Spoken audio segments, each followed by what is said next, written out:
పాలకుడికి సంపూర్ణంగా కరెంటు వేయించడం జరిగింది. ఈ కరెంటు వేయించడానికి భైరవా, 4 రోజుల సమయం పట్టింది. కమ్ముకుంటున్న ఈ కారు చీకట్లు నిన్ను మింగేసేయని విర్రవీగుతున్నాయిరా. ఇబ్బందికరంగా ఉంది. నువ్వు మండే సూర్యుడు అని వాటికి తెలియదు. ఈ రోజు నువ్వు అస్తమించొచ్చుగా, చేయడం జరిగింది. అయితే కానీ ఏదో ఒక రోజు పెద్ద మనిషి ఓడిపోయిన నీ ప్రేమను గెలిపించుకోవటానికి చీకటి గడుపును చీల్చుకుంటూ మళ్ళీ పుడతావురా.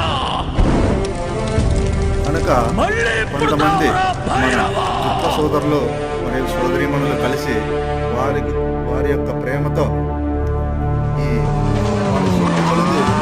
వాళ్ళకి తోచినంత